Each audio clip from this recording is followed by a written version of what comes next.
And it's in the spirit of attempting a healthy dialogue with people leaving racist comments on my Facebook page. Also, in the spirit of understanding, it should never be the responsibility of people of color to educate white people about white privilege and white supremacy. And also, in the spirit of Leslie Feinberg, who is a hero of mine and who passed away from Lyme disease in November, who said, and I hope I don't fuck up this quote, but Leslie said, I do not believe that our sexualities, our bodies, and our gender expressions can be liberated without making a ferocious mobilization against imperialist war and racism, an integral part of our struggle. This is a letter to white queers, a letter to myself.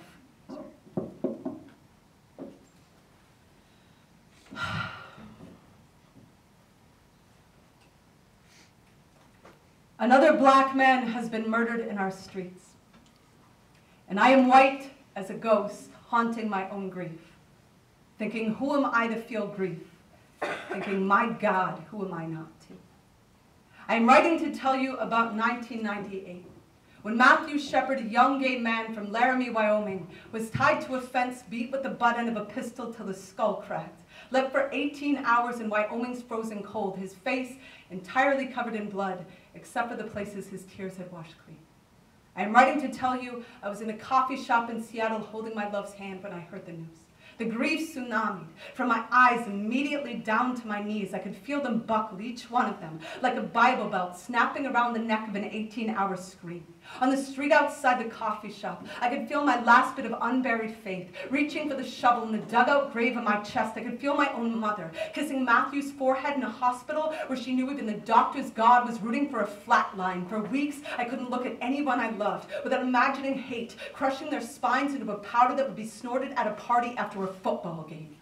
4 months prior, James Byrd Jr., a black man from Jasper, Texas, had been chained to the back of a truck, dragged for miles along the concrete, conscious the entire time till his head was severed, and his remains were found in 81 separate places along the side of the road. I am writing to tell you that I do not remember where I was or how I felt when I heard that news. For a lot of our community, 1998 was the year only Matthew Shepard died. I am writing to tell you I've been spending a lot of time thinking, who are my people?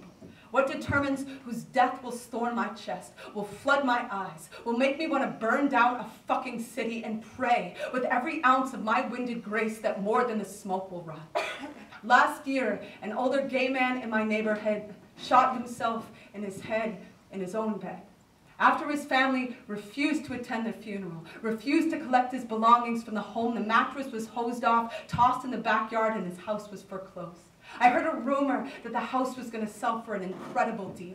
I immediately imagined flocks of straight people going on and on about how his grave would look fabulous with a granite countertop. I kept picturing the holiday party they would throw in the bargain of his unlivable pain, his life nothing but a stain to them, nothing but something to scrub under the rug in the new nursery. I had walked by his house for weeks, imagining an SUV full of soccer cleats running back and forth over his ghost in the driveway. I had been up all night, picturing what I would say to whatever thief would have the audacity to rip up his garden and plant Bermuda grass when I finally said to my friend, you know, I've been writing for 16 years and the word gentrification has never made it into a single one of my poems.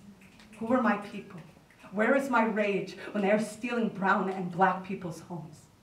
Last week, someone posted a comment on my Facebook page that said, you're the kind of bitch it would be a pleasure to hang. And that was tucked in between thousands of other comments equally as fucked, some of them, like yours, from people in the queer community who furiously disagreed with a post I wrote about Mike Brown being murdered by a white supremacist system designed to murder the hearts, bodies, and spirits of people of color. Something sickening to stomach in this life is the fact that we are all going to learn and grow at a pace that will hurt people. But right now, I am writing to tell you that I am furious with my own pace. Furious that I could be holding the candlestick of a microphone for this many years and have it burn this far down without shining a hell of a lot more light on the truth of what I know white is. You want to know what white is? White is having somebody tell you be a pleasure to hang, having a whole lot of people agree and not even thinking to lock your fucking door that night. White is knowing if somebody is going to be hung, you are not the one. White is having all of Eric Gardner's air in your lungs, no matter how how queer you are, no matter how anything you are, if you are white, you have Eric Gardner's air in your lungs tonight, and that means your breath is not yours to hold. That means our exhale is owed to mercy, to the riot of our unowned hearts, to the promise that who we weep and fight and tear down the fucking sun for will not only be our own faces in the mirror, to the knowing that we cannot be married to apathy without wearing the rings of the fucking poplar tree when our country is still lynching and still calling the hung body shade, when our country is right now rolling a red carpet from the blood that pours, and people are dying for us to notice our footsteps are red. Our silence is not a plastic gun.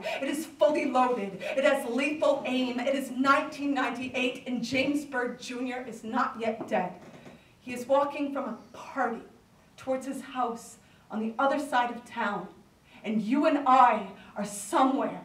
We are somewhere, pouring what we will pour into the cups of our hearts, spilling what we will spill into the screamed, open earth.